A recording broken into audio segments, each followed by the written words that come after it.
Today, let's talk about what we know about Kylo Ren. Warning, this contains the Force Awakens spoilers. So if you haven't seen that movie, 1, shame on you. Get your shit together. 2, do not watch this video because I am going to spoil a lot for you. And then you're gonna be mad at me, and you're gonna write shitty comments in the comment section, and I just don't want to deal with that. Write shitty comments about other things that I say or do. Not about that. So what do we know about Kylo Ren? Well, Kylo Ren was born Ben Solo to Han Solo and Leia Organa, and from a young age he would show Force sensitivity, but also some personality traits of Darth Vader, which kind of worried people around him. As you can imagine, Anakin's personality traits and your son that's also Force sensitive, and there might be some tendency to fall into the dark side in your family. So from a young age, because of this Force sensitivity, and hoping that under Luke, it would kind of help guide Ben a little bit more, they ended up sending him to Luke Skywalker to be trained with his other students in the art of being a Jedi. And at one point, we're not exactly sure how or why, Kylo would be seduced by not only Snoke, but the dark side, and he'd start getting it in his head that Darth Vader was his idol, and he needed to complete what Darth Vader had started, which was the extermination of the Jedi and the ruling of the galaxy. And to meet that end, he ended up not only betraying Luke Skywalker, but he ended up exterminating his students. And this would cause Luke Skywalker to vanish, and it's also around this time that Ben Solo changed his name to Kylo Ren. It's also around this time that Kylo started building a lightsaber and started wearing a mask and a voice modulator to imitate his grandfather Darth Vader. His lightsaber evokes an ancient feel, especially with its roughly assembled hilt. Though it is made of modern components, and its crude appearance indicates it was built by an inexperienced hand. It contains a cracked kyber crystal that is stressed and barely able to contain the power of the weapon. Hence why the lateral plasma vents that also serve as crossguards. An array of focusing crystal activators split the plasma stream into perpendicular blade energy channels. The emitter shrouds on the crossguard protect the bearer's hand from the smaller blades. And this lightsaber is actually an unusual design that dates back thousands of years to the Great Scourge of Malachor. Kylo's helmet is specially designed after the battle gear of the Knights of Ren. The silver inlays radiates from the eyes as a symbol of power, and the integrated vocabulator projects Ren's voice. Ren's cowl is a remnant from his early training. So after joining the First Order and killing Luke Skywalker's students, Kylo would begin to combine his Jedi training along with the arcane dark side lore that he was beginning to learn under Snoke's tutelage.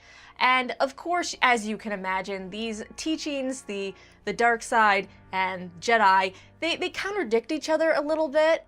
And you would think that that would cause problems with Kylo, but it didn't. And in fact, the discord those two teachings being combined created actually helped him derive more power. Kylo Ren's reflexes and telekinetic defenses is also extremely powerful, and he is also a master at telepathic intrusion. And we see this through his interrogation of captives, along with a scary level of pain-inducing devices. He's also able to easily probe into the mind of his captives and pry deeply held secrets. And under the teachings of Snoke, he would develop not only those powers, but other powers as well.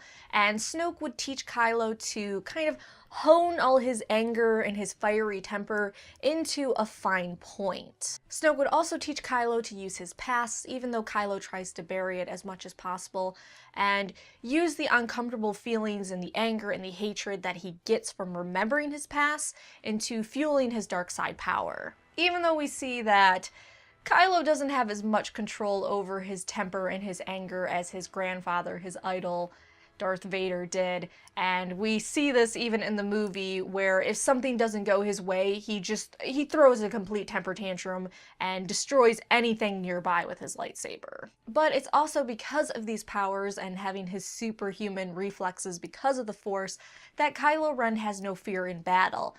Even though he shows up after his stormtroopers do all the work and secure the victory, which is not to say that Kylo Ren is a coward or isn't secure in himself, but you send the pawns out first to secure something, and then the big guy comes out. That has nothing to do with Kylo Ren's security in himself. It's also interesting that Kylo Ren exists outside of the formal power structure of the First Order, and he has a direct link to Snoke. This sometimes causes a little bit of conflict in the First Order, as there are people that are of a high rank, and they have to bow down to Kylo Ren. So if Kylo Ren has a mission or something he's doing, the higher rank members, such as Hux, have to listen to Kylo Ren and his plans over any military objective that they have. And this purposely mimics Darth Vader's role in the old Galactic Empire. So Kylo has all these powers, he has all these abilities, he's growing, he's learning, and we know that through his veins pumps the blood of some of the most powerful Sith and Jedi that the galaxy has ever known. And because of this birthright, Kylo feels that it is his duty, it is his destiny to rule those in the galaxy weaker than him. And he aspires to build immunity to the light side and succeed where his grandfather Darth Vader failed. And this is part of the reason why he keeps Darth Vader's mask around, besides that's his idol. But it's a reminder of the power of the dark side, but also of its weakness. And as mentioned earlier, because of his obsession with Darth Vader and feeling like because of his bloodline, because of this being his destiny, he needs to eradicate the Jedi. And he's actually fairly successful in this, which is mostly thanks to his deadly skills with the lightsaber. I know what you're about to type in that comment section. Don't do it. Don't even do it. It's what it says in the books. He has deadly lightsaber skills. Don't mention a 100-pound girl beating the shit out of him. Just don't do it. Don't do it. Just no. Moving on.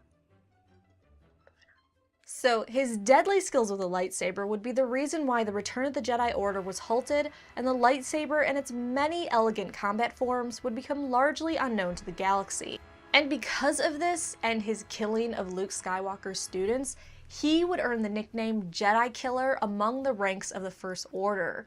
And we would still see him trying to complete this mission of exterminating the Jedi in Episode 7 when he's hunting down Luke Skywalker, which is the last Jedi Master that they know of that could be training more Jedi to thwart their plans and uprise against the First Order. Lastly, I think it's important to point out that Kylo Ren is neither a Sith or a Jedi. I've seen a lot of confusion about that. Kylo Ren is actually part of a new archetype for a new generation of dark-side users that formed with the demise of the Sith. And Snoke actually feels like these new generation of dark-side Force users, and specifically Kylo Ren, are the ideal embodiment of the Force, a focal point where the dark side and the light side meet. But of course, Snoke is also trying to teach Kylo immunity to the light. And to that end, he tells Kylo, at one point in the movie, as we saw, hey, off your father, and this will help with your training, we can complete it, and you're going to be a lot more powerful, and then you can be all happy about being as powerful as your old granddaddy. And so in the movie, he ends up killing Han Solo to build that immunity, as Snoke has promised him it will do. Thanks so much for watching. Please like the video and subscribe for more Star Wars videos.